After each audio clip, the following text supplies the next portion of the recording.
Nah, barang siapa yang bertadabbur, ya, memahami apa yang dia baca dan apa yang ia dengarkan dari bacaan Al-Quran, saat ada orang lain baca Al-Quran di dalam sholat ataupun di luar sholat, kanal Qur'anu lahu syifa, maka Al-Quran akan menjadi kesembuhan, ya, atau bisa dikatakan sehat dengan Al-Quran.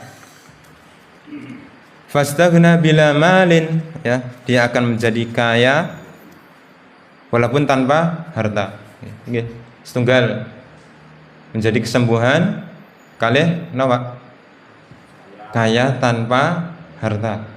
Maksudnya ini mau nggih. Insyaallah kita jelaskan nggih. Wa azza bila ashirah, ya, dia akan disegani walaupun tidak punya pengawal, ya, bodyguard gitu, ya, pengawal gitu, ya. Kayak presiden kan ada pengawalnya, ya, ya seperti itu.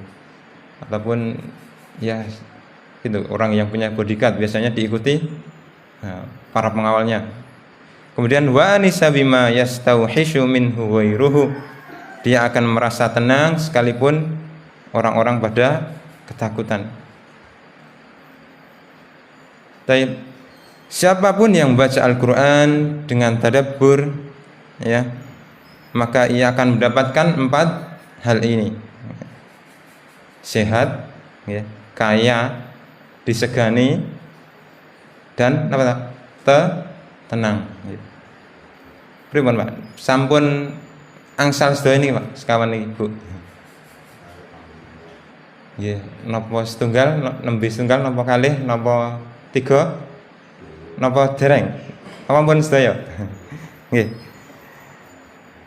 Nah, kalau seandainya, ya, kita telah membaca Al-Quran, ya, tetapi belum mendapatkan 4-4-nya, ya, yang tadi, ya, padahal kita sering baca Al-Quran atau mungkin hafal Al-Quran atau sebagian Al-Quran, tetapi belum mendapatkan yang tadi, ya, 4 hal tadi, keutamaan tadi, maka berarti bisa jadi ada yang salah ketika kita baca Al-Quran, ya.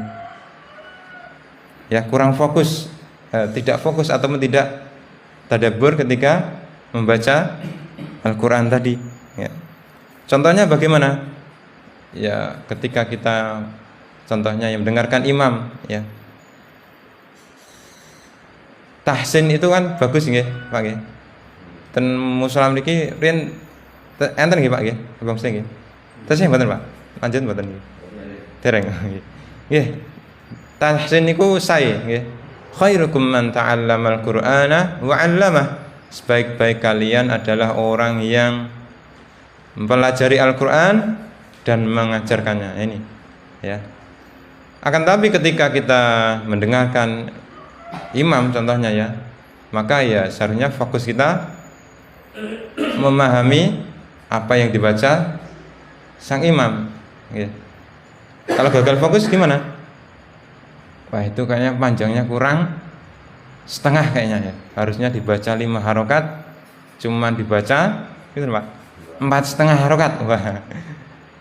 Atau gunahnya kurang. Nah, itu harusnya 2 harokat, keluwian 2,5 harokat. Nah, itu kan ya gagal fokus, ya, namanya. Ya, tahsin, ya, baik, ya, bagus. Tapi ketika kita mendengarkan Al-Quran, ya, fokus kita adalah memahami apa yang dibaca tersebut, ya. Memahami apa yang dibaca imam. Baik. Nah, kalau kesalahan yang tanda kutip, ya, maaf ya, yang kayak tadi, ya, itu sebenarnya kesalahan yang tidak fatal, ya, tidak mengubah makna, ya, seharusnya tidak mengganggu kita ketika mendengarkan Al-Quran, ya, karena itu akan mengganggu kita ketika tadabbur Al-Quran, ya. Tapi sekali lagi, ya, tahsin bagus, ya, monggo tahsin ingkang mandeng, ya, Pak, dirajengaken mengke malih, ya, ngoten. Nah, maka ketika kita sering baca Al-Quran, mendengarkannya, ya, akan tetapi belum mendapatkannya yang 4 tadi ya, keutamaan tadi, maka ada yang bermasalah ya. Ada yang bermasalah. Jamaah rahimani wa rahimakumullah. Kita bahas yang keutamaan ingkang yang pertama tadi nggih. Sehat ya. Kana Al-Qur'anu lahu syifa. Sehat saking napa niki, Pak? Sembuh saking napa niki? Nggih, penyakit jasmani ya, rohani ya. Fisik maupun non fisik ya. Karena Allah Subhanahu wa taala berfirman, "Wa nunazzilu minal Qur'ani ma huwa syifaun." Ya. Dan kami turunkan Al-Qur'an itu salah satu manfaatnya adalah sebagai penyembuh ya. Penawar obat dari berbagai macam bentuk penyakit. Contoh penyakit fisik ya apa gitu? Gatel mungkin ya, mumet apa, batuk, penyakit non fisik ya sombong, apa ya, riya, ya, iri, bakhil, nah barang siapa yang baca Al-Quran dengan tadabbur, maka seandainya ia mempunyai penyakit tadi, nah, maka dia akan sembuh dari penyakit tersebut. Kemudian ruqyah ya, ruqyah syar'iyyah, ruqyah yang bersumber dari sunnah-sunnah Nabi Sallallahu Alaihi Wasallam ya, itu pun enggak selamanya ngefek ya. Ada yang langsung ngefek, ada yang biasanya ya enggak ngefek.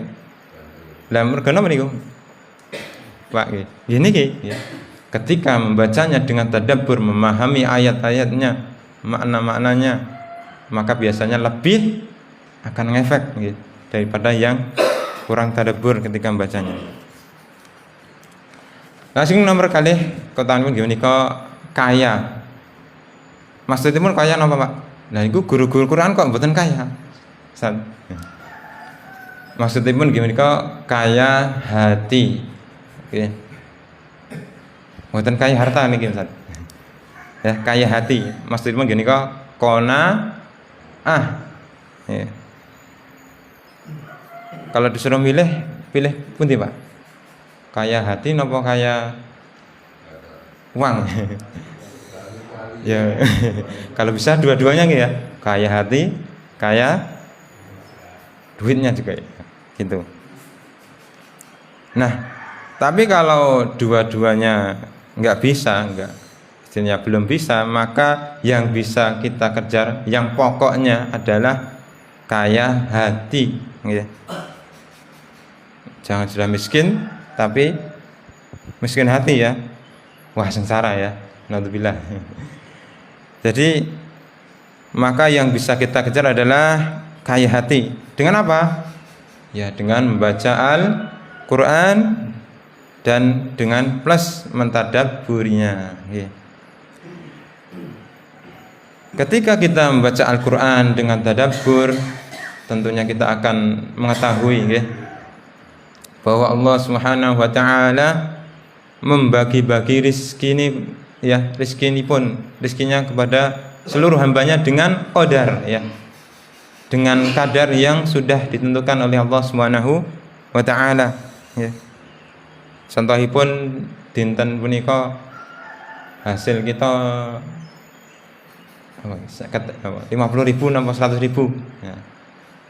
Ya niku rezeki ingkang sampun ditetapkan oleh Allah Subhanahu wa taala, dan takdir Allah itu yang terbaik ya. Yang terbaik.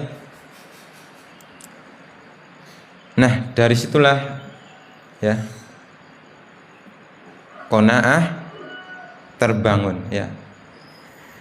Tapi qanaah bukan berarti ya cuman di rumah saja ya, naming ya istilahnya leha-leha ya.